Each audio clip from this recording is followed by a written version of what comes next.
Esta é a Casa Desarrumada, o podcast do Núcleo Casa.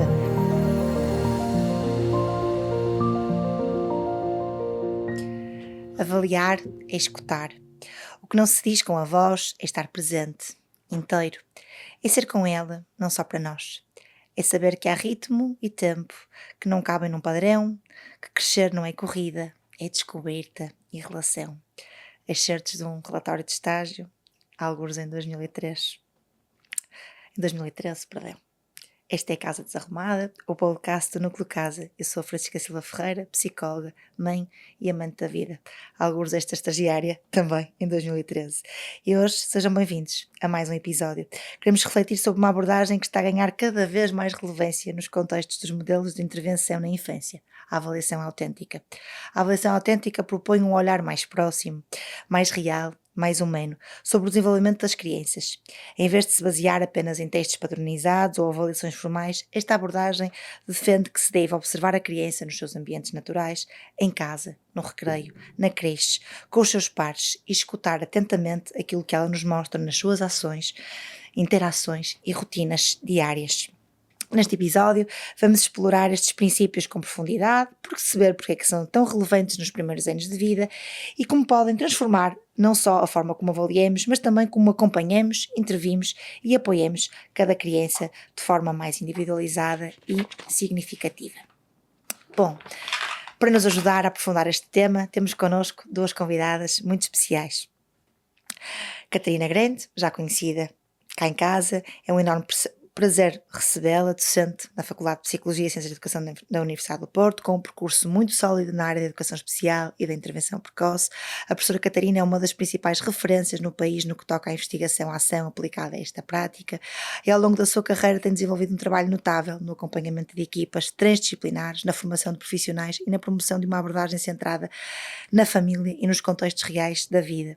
Hoje, enquanto supervisora desta casa, vem partilhar connosco a sua visão sobre o papel da avaliação autêntica, enquanto ferramenta na transformação deste processo de avaliação e intervenção, uma avaliação que vai além do diagnóstico, que escuta, que observa, que valoriza e que respeita a singularidade de cada criança. A força do querer não tem limites conhecidos, não é previsível do que se consegue quando se quer atingir as coisas.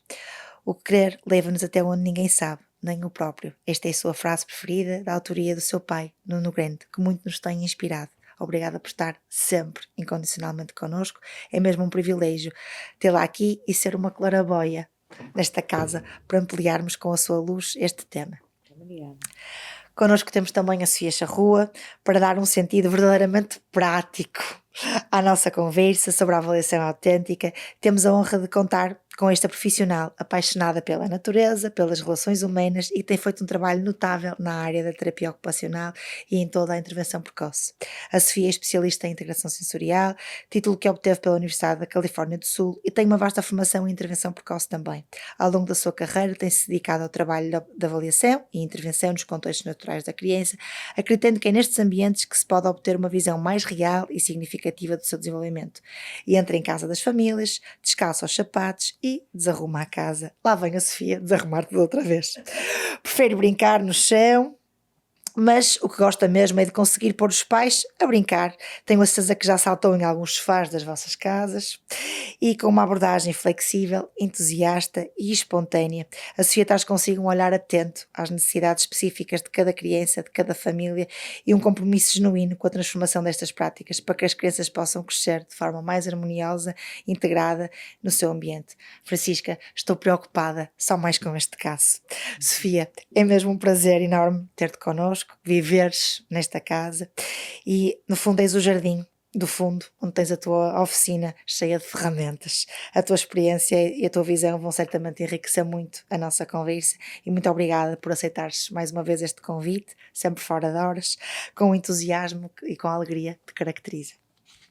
E bom, depois destas apresentações, para quem nos ouve lá em casa também, acho que é muito importante se calhar começarmos por falar sobre o que é isto da avaliação autêntica, não só porque muitas vezes nós no episódio anterior da intervenção precoce fomos falar destas práticas da intervenção nos contextos naturais, não é? E quando falamos de intervenção nos contextos naturais, caso lhe podemos dar um nome que muitas vezes tem a ver com a prática da avaliação autêntica em si, mas também cá em casa usamos muitas vezes este termo de vais e fazes uma autêntica, ou vais e fazes uma avaliação autêntica. Acho que é tempo de podermos esclarecer, não é? O que é isto.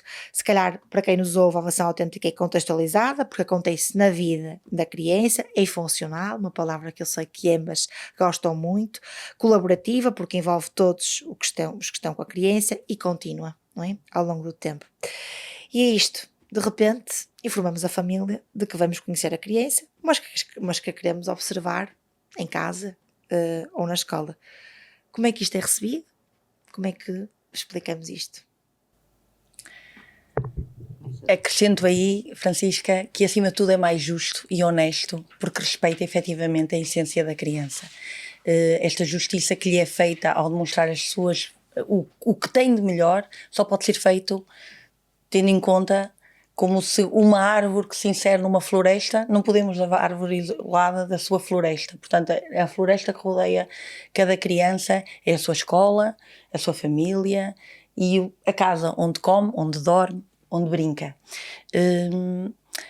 É com muita facilidade e de forma muito genuína que as famílias aceitam esta visita verdadeiramente. Penso que assumem logo desde do princípio que esta é livre de julgamentos e que não vamos lá para criar qualquer tipo de inferências, é mesmo para conhecer genuinamente o filho. Quando eu lhes digo, ok, acabei de estar uma hora com o seu filho, uma hora é muito pouco para saber mais e para compreender melhor, é importante saber mais sobre ela, tendo em conta o seu contexto, e rapidamente o sim surge de uma forma verdadeira e voluntária. É sempre uma visita voluntária e voluntariamente abrem-me as portas e permitem-me descalçar os meus sapatos e desarrumar-lhes a casa. Mas também não tomo café. Mas já foste convidada para jantar? Sim, e já jantei algumas vezes, mas aí é sempre aproveitando a janela de oportunidade de observação numa rotina muito específica, isso, é? Que é a alimentação. E com uma prática, é isso que eu ia dizer, não é? Em cima de tudo, não só, eu acho que se calhar quando expliquemos isto às famílias de que vamos lá à casa ou vamos à escola observar a criança nos seus contextos naturais, é sobretudo porque temos a oportunidade de observar aquilo que são as rotinas da criança e ter uma oportunidade, uma janela de oportunidade-chave para intervir dentro das rotinas. Absolutamente. Professora, estava aqui a pensar também, não é? Que quais é que são os problemas para se iterar sempre os desafios, não é? Associado a estas práticas tradicionais da avaliação no início da infância, porque durante muito tempo trabalhamos muito nestes modelos formais. E ainda é muito difícil sair deles. Antes de mais, agradecer-lhe o convite, é um prazer estar nesta casa, que é um bocadinho também a minha casa. E também dar os parabéns por esta iniciativa que permita chegar a muito público e que possa esclarecer as vantagens deste tipo de avaliação. E é um prazer estar com a Sofia, com quem já tive o privilégio de fazer uma avaliação autêntica e com quem também aprendi muito. E de facto acho que se aprende sempre em cada momento deste tipo de avaliação.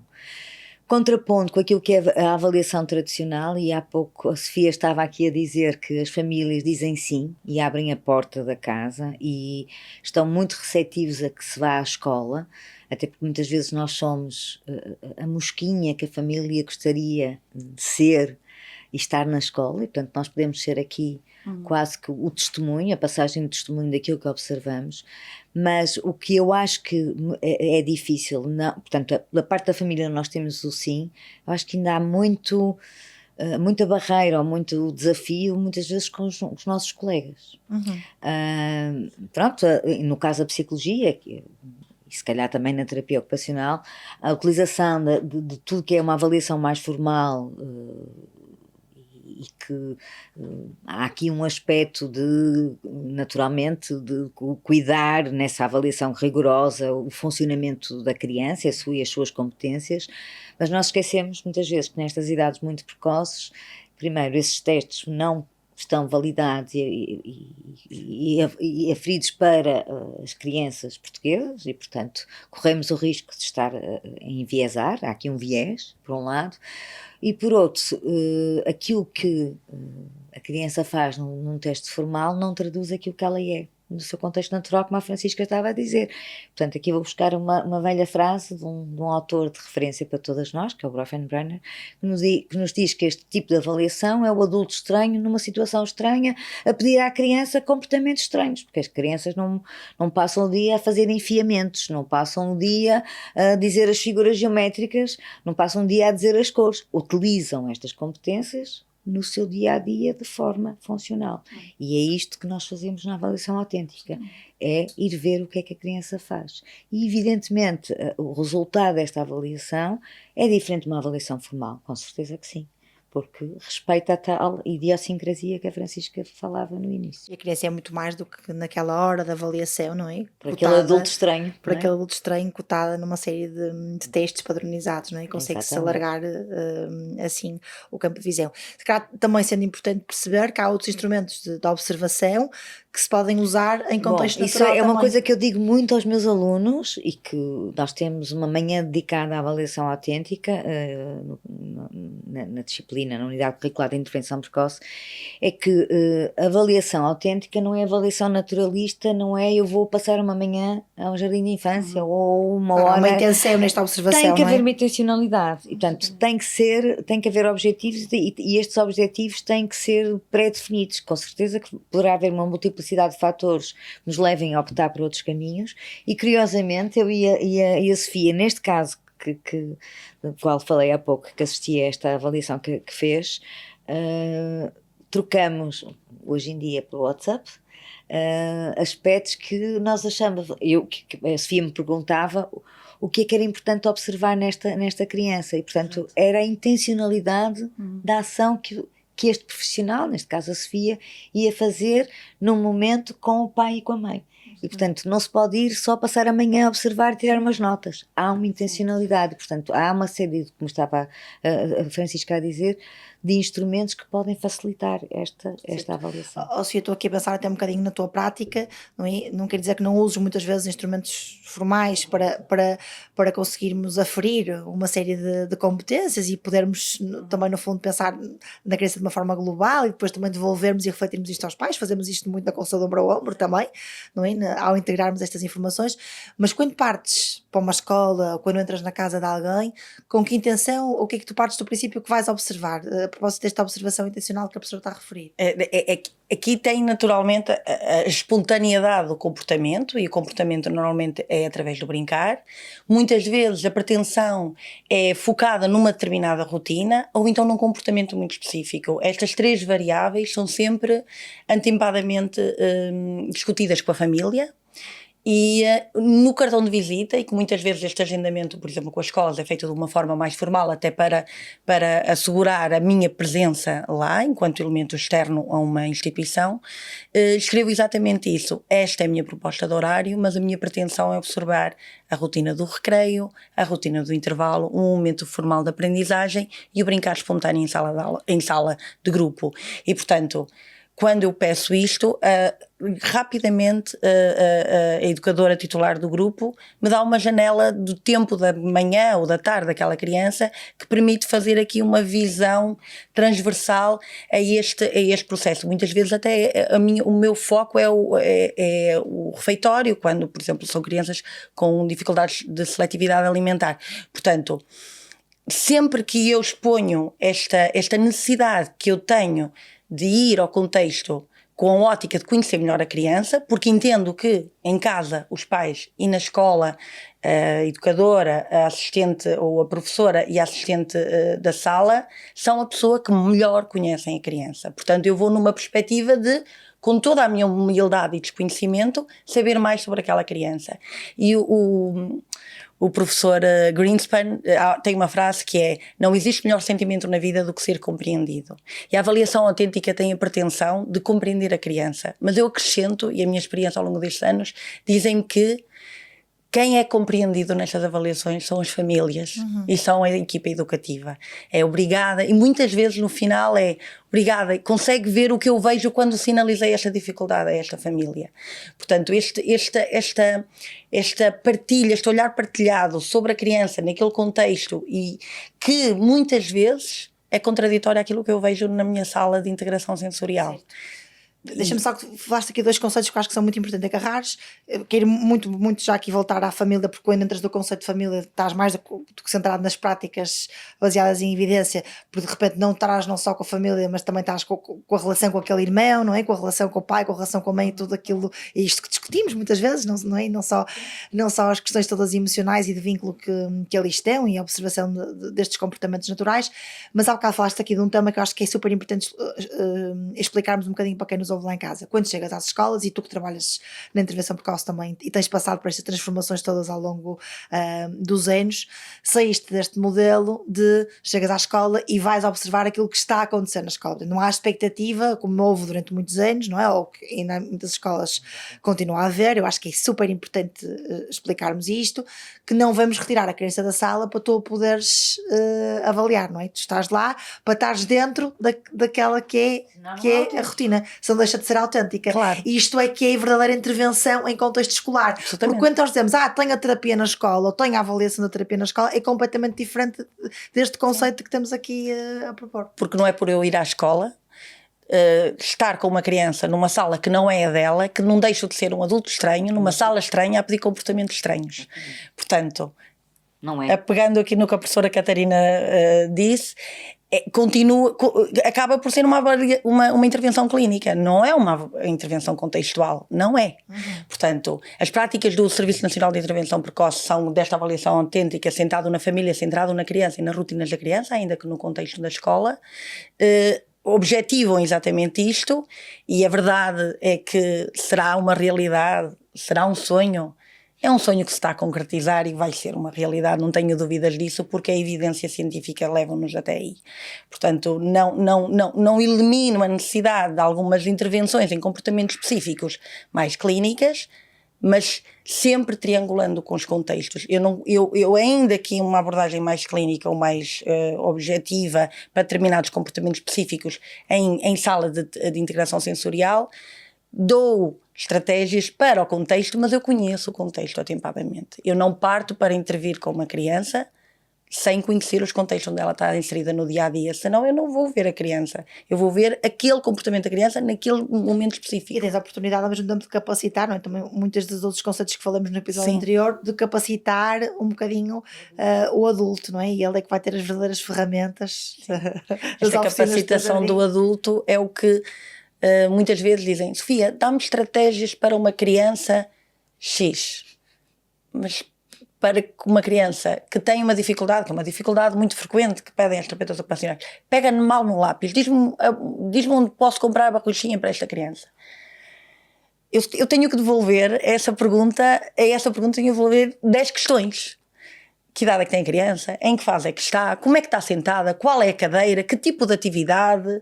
Qual é a espessura do lápis que usa? E as questões não vão chegar, porque não vê a criança. Não é? Absolutamente. Envia-me vídeos. Não é um receituário. Isso, e retiramos deste plano das receitas mágicas, não é? E das listagens de estratégias, não é? De que isto é feito...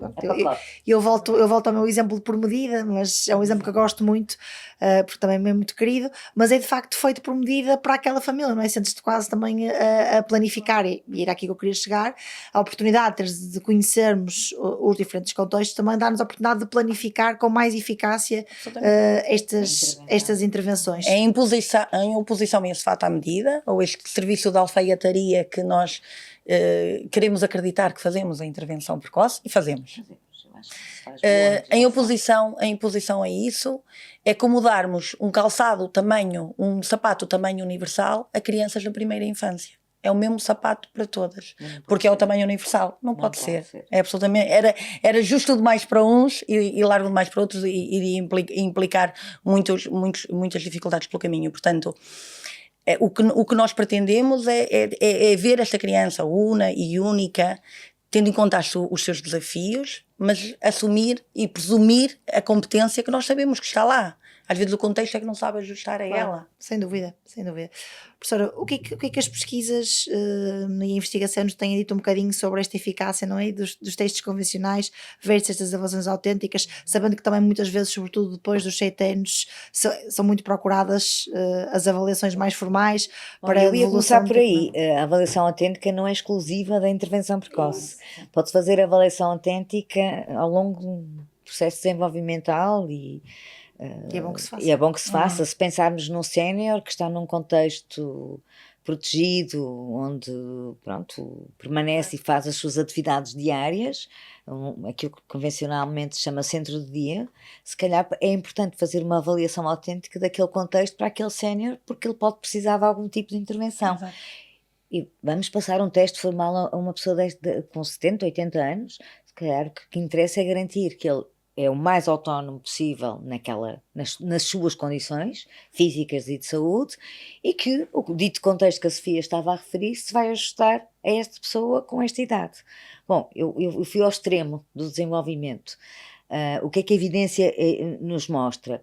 Relativamente aos testes convencionais e a partir daquilo que é considerado a escolaridade obrigatória, nós sabemos que a legislação muitas vezes impõe testes para que sejam atribuídos subsídios e direitos às crianças. Bom, eu volto à velha questão. A educação é um direito universal e, portanto, não era preciso que fosse preciso uma avaliação formal para que a criança tivesse o tal sapato ajustado ao seu pé. Portanto, eu acho que isto não é só ao nível da intervenção precoce, eu acho que em todos os níveis de ensino temos que avançar e temos que tentar melhorar práticas e, portanto, eu não deito fora os testes que permitam aferir de forma formal determinado tipo de diagnósticos. Agora tem que ser complementares. E aqui, lamento dizer, houve um instrumento muito válido que deixou de fazer parte da nossa realidade, que é a Classificação Internacional da Funcionalidade, a vulgo CIF, tão importante, que permite trabalhar, lá está, de forma transdisciplinar, o perfil de funcionalidade da criança e que nos permitia obter informações extremamente válidas e que poderiam ser muito úteis. Foi uma enorme perda. É uma perda. Sim. Ainda se mantém na legislação da intervenção precoce pronto. Não sei se isto é andar para trás, mas como estava a questionar-me esta questão... Era importante explicar um bocadinho, não é? Porque muito mais centrado na questão da funcionalidade do que na questão do desenvolvimento. E muitas vezes nós estamos à procura permanentemente das questões... Então vou explicar. Eu costumo usar muito este exemplo em relação àquilo que é a capacidade e o que é o desempenho. E posso pegar neste exemplo, os meus óculos.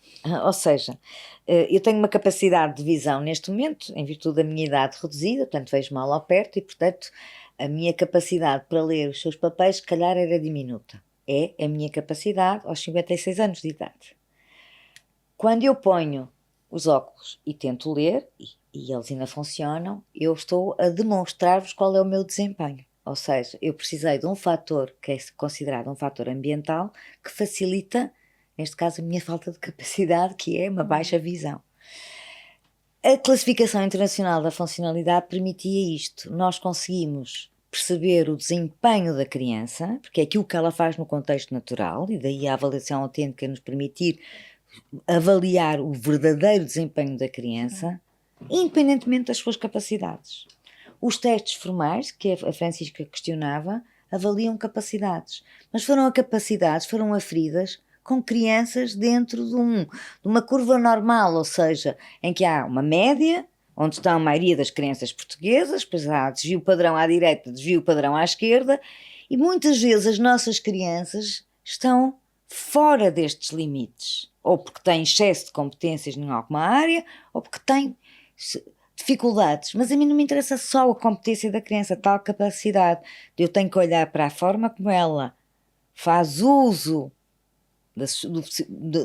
daquilo que comporta, em termos biológicos e sociais também, com recursos a fatores ambientais. E nós podemos ser o fator ambiental, não é? O adulto pode ser o apoio, que é um dos indicadores da classificação, e um facilitador e uma atitude adequada, uma legislação, tudo isto são mais-valias, fatores ambientais que vão facilitar que a criança, mesmo com menos capacidade, possa ter um melhor desempenho. Claro.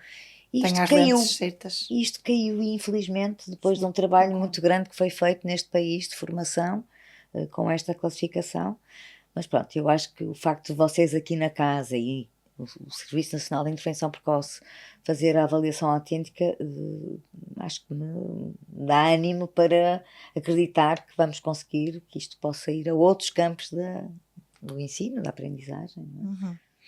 Compreendendo isto na sua visão mais integradora, mas percebendo também quando muitas vezes há a procura de um diagnóstico ou por pressão de um modelo mais clínico, ou por pressão da idade ou por estas questões políticas e educativas que infelizmente conhecemos bem. Como é que podemos explicar isto às famílias? Em que momento é que faz sentido que isto seja complementado? Que visão é que tem sobre isto? A complementariedade de um diagnóstico para atribuir determinados recursos. A verdade é que os produtos de apoio, como óculos ou o fator ambiental, pessoas, às vezes só são atribuídos quando existem estes diagnósticos e esta avaliação mais formal do neurodesenvolvimento. E então, às vezes, fazemos um jogo de cintura muito grande para que essa atribuição seja feita com o mínimo impacto possível, até na perspectiva daquelas pessoas, em que pensar que esta rede de apoio pode existir agora para a criança neste momento e não ser necessário no dia da manhã. Existe uma resistência muito grande, por vezes, numa fase inicial da família, em que esta procura de produtos de apoio, de suporte, de mais respostas exista de imediato, em oposição, muitas vezes a escola procura mais. A realidade é que este desempenho, esta participação, quando medido, muitas vezes não é equilibrado, ou seja, a criança demonstra competências de desempenho no brincar, na autonomia, nas suas competências de comunicação e de relação muito superiores, por exemplo, numa interação individualizada, num contexto facilitador, de um para um, livre de ruídos, distrações e outras inferências dos contextos naturais, e demonstra esta competência, mas depois o que eu digo aos pais é, ok, medi a competência existe, ou seja, temos um ingrediente para fazer um bolo. Porquê é que este bolo não cresce quando o pomos no forno, não é? Porquê é que quando a criança chega à escola as coisas não funcionam da mesma igual? A criança não demonstra estas competências de comunicação, interação, de autonomia, tal como eventualmente até tem em casa, ou ainda competência para brincar e brincar de uma forma efetiva. Porque depois há todo um contexto onde há ruídos, onde há movimentos, onde há cheiros, onde há outras pessoas. Variáveis que não controlas. Estas variáveis incontroláveis fazem com que o desempenho não seja igual. Muitas vezes a criança, depois, quando nós medimos, também acontece o oposto, não existe, mas no seu contexto, isto na terceira idade é muito frequente, em casa não há tropeções, um invisual, um idoso que perde a visão consegue deslocar no espaço porque conhece aquele contexto, conhece que uma criança está seguro. Uma criança que conhece os seus brinquedos consegue expandir o seu brincar e consegue aprofundar as competências para o brincar de uma forma diferente que faz com os meus brinquedos. Portanto, eu quando entro descalça na casa desta criança, entro sem brinquedos porque tenho lá as ferramentas que são necessárias. Às vezes não são as ideais. Sem dúvida. Sofia, gostava também de desafiar a pensares aqui um bocadinho sobre um aspecto importante que é, e tu que estás também no Serviço Nacional de Intervenção Precoce e fazes prática clínica também, que estratégias, não é? Ou quais é que são os desafios, não é? Que utilizas tu e as pessoas com quem trabalhas nesta casa para garantir que a avaliação autêntica é uma prática contínua? E não é uma situação pontual, não é? Porque isto é muito difícil para quem está a fazer, como nós sabemos, muitas vezes privado, que desafios e que desconfortos é que também que se isto que se gere, como é que garantes esta monitorização, como é que isto é possível ao longo do tempo da intervenção das famílias e quão bem tu consegues isto? Obrigada. É um esforço, efetivamente. É um esforço das famílias para ajustarem a sua agenda, mas mais depressa acontece o contrário. Eu respeito sempre a rotina da família e tento sempre não criar alterações, porque senão não vai ser autêntica, não vai ser real. Portanto, implica da minha parte uma grande gestão, efetivamente, e é uma prática que às vezes nem todas as pessoas têm oportunidade ou possibilidade de o fazer, até pelos seus contextos familiares, porque nós, terapeutas, enquanto pessoas, também temos as nossas limitações. Portanto, este ajuste que é necessário que seja feito, muitas vezes, não sendo o ideal, com a regularidade que deveria ser no contexto natural da criança, quando é feito, por exemplo, aqui no Núcleo Casa, eu e as minhas colegas e os restantes colegas que fazem estes momentos de ida à casa das famílias, poderão não regressar com a regularidade que seria o ideal. No entanto, ela acontece através de uma monitorização externa. Há muitas partilhas de vídeos e os vídeos são uma ferramenta ótima que estão descritas. Há imensos artigos neste momento, não só na educação, mas na educação, na intervenção precoce, mas também em idades mais superiores, em que a análise de vídeos é muito rica para nos dar a conhecer melhor algumas dificuldades, algumas potencialidades e, sobretudo, evoluções, porque essas são aquelas que os pais gostam mais de partilhar. Portanto, o meu fim de semana, às vezes, é repleto o meu telemóvel ao fim de semana, às vezes, é repleto de mensagens, fica repleto de mensagens a cair finalmente foi uma festa de aniversário e correu tudo bem. Obrigada por nos incentivar. Olha ele aqui a brincar, ou às vezes também acontece. Tive a oportunidade de ver numa festa de aniversário pela primeira vez o meu filho e ficou o tempo todo a brincar sozinho, ou não brincou de todo. Portanto, estes vídeos são ricos porque nos permitem autenticamente estar lá sem estar fisicamente. Sim. E hoje é uma mais-valia. Acho que praticamente todas as pessoas têm um telemóvel e Sim. Há uns anos atrás a avaliação autêntica era feita através de registros contínuos e hoje de facto o vídeo e a pandemia trouxe essa particularidade, porque durante a pandemia houve intervenção precoce, houve avaliação autêntica e foi com recursos aos computadores e aos vídeos que se fez na mesma à distância. E acima de tudo estou aqui a pensar, não é? Mais do que a questão da partilha do vídeo, depois o pensar sobre o vídeo com as famílias, não é? O que é que isto significou, o que é que retiram dali, e esta reflexão ou esta capacidade depois de desintegrar daquela situação para outras também leva depois à aplicação e à generalização daquela estratégia para outras estratégias, não é? Sabemos também que é difícil muitos profissionais arriscarem ainda neste modelo de intervenção, para a professora que está na formação. Eu ia tocar esse assunto e esse ponto em particular, porque a avaliação autêntica pode ser feita por profissionais como a Sofia, como os profissionais desta casa, os profissionais da intervenção precoce, mas pode e deve ser feito pelos profissionais que estão nos contextos educativos. E, portanto, eu acho que há aqui um passo que ainda temos que fazer e que temos que dar, que é pensar em formação específica para estes profissionais, educadores de infância que estão com uma turma, professores do primeiro ciclo que são titulares de turma, porque eles são os verdadeiros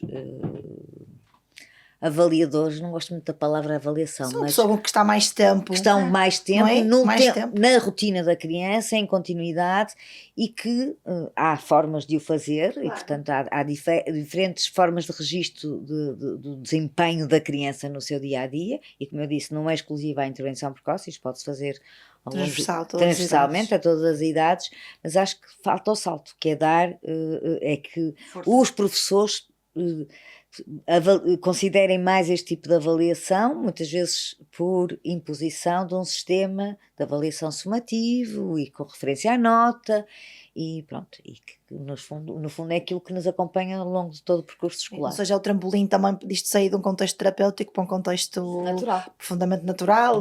E coletivo. E também estou aqui a pensar, muitas vezes discutimos isto, não é? Que as escolas sejam também portas abertas, porque muitas vezes, e encontramos ainda muitas escolas de portas fechadas para nos receberem com algum receio e com algum medo.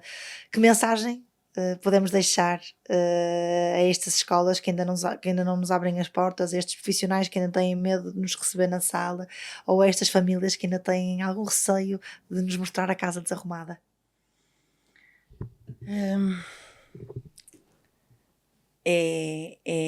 É um trabalho colaborativo.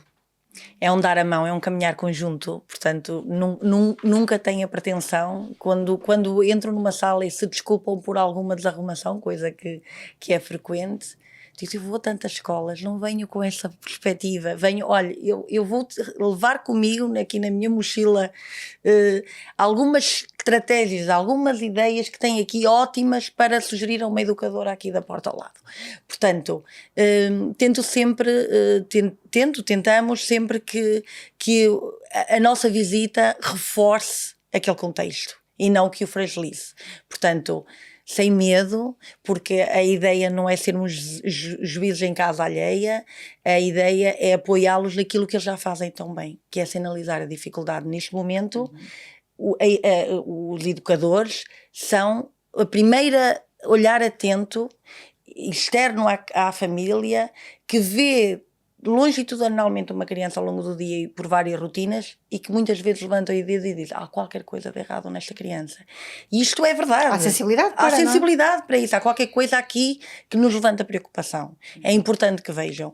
E estes olhares atentos têm que ser empoderados o mais precocemente possível para terem cada vez mais dados para poder, de forma livre de receio de fragilizar uma família, porque é uma fragilidade receber uma notícia dessas, o digam quanto mais cedo melhor, porque é isso que nós acreditamos, quanto mais cedo melhor, certo?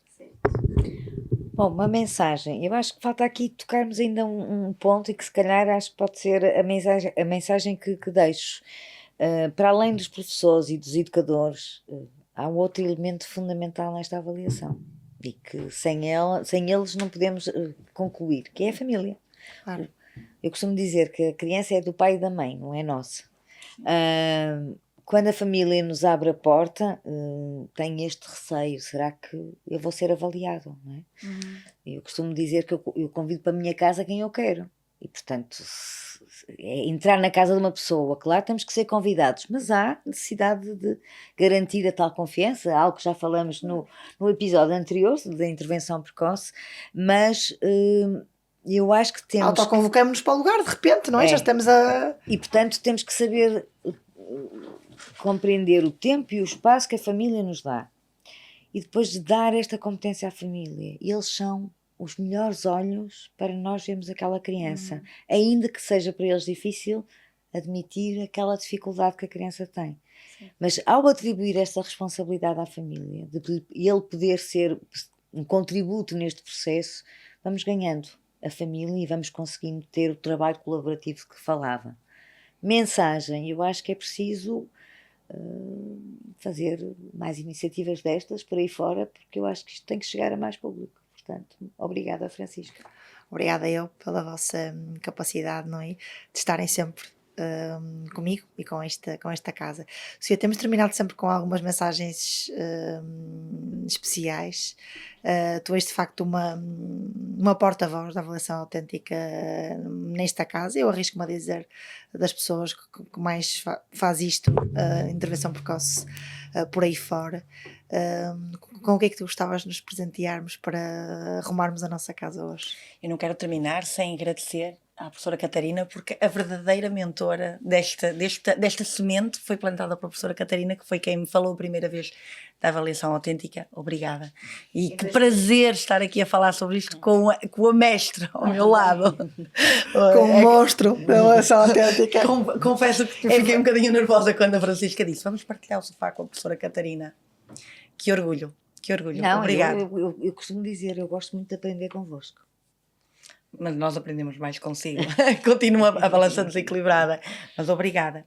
Então eu gostava de deixar aqui, para quem nos está a ouvir, uma pequena mensagem sobre um livro que é Eu Estou Sempre Contigo. E neste livro fala sobre uma floresta onde vivem muitos animais pequeninos e felpudos. A determinada altura da história, o menino diz: eu ainda não sei tudo sobre ti. Por muito que falo contigo, sinto que te posso conhecer melhor. Se calhar é por isso que a curiosidade não acaba. Se calhar é por isso que gosto tanto de ti. Nós também gostamos muito de ti e de si, professora. Muito obrigada por terem ajudado a arrumar a casa em mais um episódio da Casa Desarrumada.